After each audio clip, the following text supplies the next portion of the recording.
ರಾಜ್ಯದ ಹಲವೆಡೆ ಭಾರೀ ಮಳೆ ಮುನ್ಸೂಚನೆ. ಹಲವು ಜಿಲ್ಲೆಗಳಲ್ಲಿ ರೆಡ್ ಅಲರ್ಟ್ ಘೋಷಣೆ. ಮತ್ತೆ ತೀವ್ರಗೊಂಡ ಮುಂಗಾರು ಮಳೆ. ಮುಂಗಾರು ಮಳೆ ಕೊಂಚ ಬ್ರೇಕ್ ತೆಗೆದುಕೊಂಡ ಹಾಗೆ ಮಾಡಿ ಇದೀಗ ಮತ್ತೆ ತೀವ್ರಗೊಂಡಿದೆ. ರಾಜ್ಯದಲ್ಲಿ ಸತತ 3 ದಿನಗಳ ಕಾಲ ಭಾರೀ ಮಳೆಯಾಗುವ ಮುನ್ಸೂಚನೆಯನ್ನ ಹವಾಮಾನ ಇಲಾಖೆ ವರದಿ ಮಾಡಿದೆ.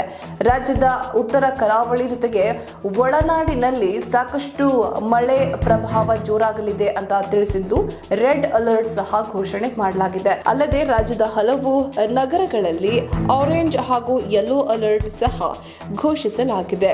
ಭಾನುವಾರ ಬೆಂಗಳೂರು, ದಕ್ಷಿಣ ಕನ್ನಡ, ಉಡುಪಿ, ಕೋಲಾರ, ಕೊಡಗು, ಮೈಸೂರು, ಮಂಡ್ಯ, ಚಿಕ್ಕಬಳ್ಳಾಪುರ, ಉತ್ತರ ಕನ್ನಡ, ಗದಗ, ಕಲಬುರಗಿ ಹೀಗೆ ರಾಜ್ಯದ ಹಲವೆಡೆ ಉತ್ತಮ ಮಳೆ ಮುಂದುವರೆದಿದೆ.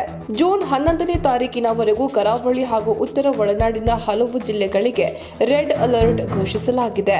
ಜೂನ್ 9ರಿಂದ ಜೂನ್ 11ರವರೆಗೆ ಭಾರೀ ಮಳೆಯ ಮುನ್ಸೂಚನೆಯನ್ನು ರಾಜ್ಯದ 8 ಜಿಲ್ಲೆಗಳಿಗೆ ನೀಡಲಾಗಿದೆ. ವಿಶೇಷವಾಗಿ ದಕ್ಷಿಣ ಒಳನಾಡು ಜಿಲ್ಲೆಗಳಲ್ಲಿ ಗುಡುಗು ಸಹಿತ ಭಾರೀ ಮಳೆಯಾಗುವ ಸಾಧ್ಯತೆ ಇದೆ. ಬೆಂಗಳೂರು ನಗರದಲ್ಲಿ ಭಾನುವಾರವೂ ಕೂಡ ಉತ್ತಮ ಮಳೆಯಾಗಿದೆ. ಹೆಬ್ಬಾಳ, ರಾಜರಾಜೇಶ್ವರಿ ನಗರ, ಜಾಲಹಳ್ಳಿ, ಮತ್ತಿಕೆರೆ, ಯಶವಂತಪುರ, ಮಹಾಲಕ್ಷ್ಮಿ ಲೇಔಟ್, ನಂದಿನಿ ಲೇಔಟ್, ರಾಜಾಜಿನಗರ, ಮಲ್ಲೇಶ್ವರಂ, ಸದಾಶಿವನಗರ, ಶೇಷಾದ್ರಿಪುರಂ, ಪಿಣ್ಯ, ವಿದ್ಯಾರಣ್ಯಪುರ, ಬನಶಂಕರಿ, ಬಸವೇಶ್ವರ ನಗರ, ಕಾಮಾಕ್ಷಿಪಾಳ್ಯ, ಕೆಂಗೇರಿ, ವಿಜಯನಗರ ಇಲ್ಲೆಲ್ಲವೂ ಕೂಡ ಉತ್ತಮ ಮಳೆಯಾಗಿದೆ.